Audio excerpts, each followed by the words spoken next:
ஜீவகாருண்யம் உச்சம்னு ஒன்று இருக்குன்னு சொல்கிறீங்க. உச்சம்னா என்ன? அதுக்கு ஏதாவது உதாரணம் இருக்குங்களா? இப்போ ஜீவகாருண்யம்ங்கிறது ஒரு சாதாரணமான விஷயம் இல்லை. நம்மால் முடிந்ததை செய்வதல்ல ஜீவகாருண்யம். அது ஜீவகாருண்யத்தின் ஒரு பகுதி. ஜீவன் எங்கே கம்ப்ளீட் ஆகும் அப்படின்னு கேட்டிங்கன்னா, ஒரு எடுத்துக்காட்டு சொல்கிறேன். இந்த எடுத்துக்காட்டு ரொம்ப சிறப்பாக இருக்கும். பட் அதை நம்மளால் செய்ய முடியாது. ஏன் இப்போதைக்கு செய்ய முடியாதுன்னா, ஒரு நோய் தான். ஐயா பிணி சொல்கிறார் இல்லையா?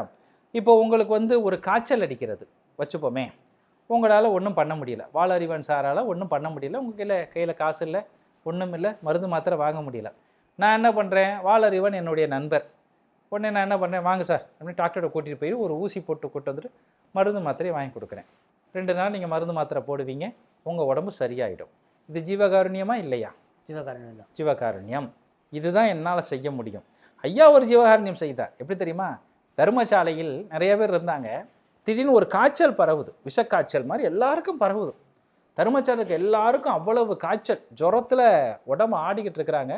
ஐயா பார்க்குற, என்னப்பா ஆச்சு? எல்லாருக்கும் காய்ச்சல். ஐயா நினைச்சாருன்னா ஒரு மருந்து கொடுத்து, ஏன்னா ஐயா மிகப்பெரிய சித்த வைத்தியர், அவருக்கு தெரியாத மருந்து எதுவும் கிடையாது, சரி பண்ணிட முடியும். ஆமாம், அவ்வளவு மருந்துகளை கொடுக்குறார், நம்ம குறைநடையிலேயே கொடுக்குறார். பெருமாள் என்ன பண்ணுறார், ஒவ்வொருத்தரும் வரிசையாக உட்காந்துட்டு இருக்காங்க, படுத்துட்டு இருக்காங்க. உன் காய்ச்சலை கொடுத்துறியா, உன் காய்ச்சலை கொடுத்துறியா, உன் காய்ச்சலை கொடுத்துறியான்னு போயிட்டு ஒவ்வொருத்தட்டையும் அப்படி கேட்குறாரு. சொல்ல சொல்ல சொல்ல மொத்த பேருடைய காய்ச்சல் ஐயாவுக்கு வந்துருச்சு. எல்லாருடைய காய்ச்சலையும் வாங்கிக்கிட்டு வாங்கணும்னு ஐயா உடம்பு என்னவாகும்? மொத்த காய்ச்சலும் உள்ள வாங்கினா இவர் உடம்பு பண்ணாகும். உடம்பு கொதிக்குது. என்ன பண்ணுறார், மேலே போட்டிருந்த துண்டு எடுத்து ஒரு உதறிட்டு போட்டுக்கிட்டார். காய்ச்சல் எல்லாம் போயிடுச்சு.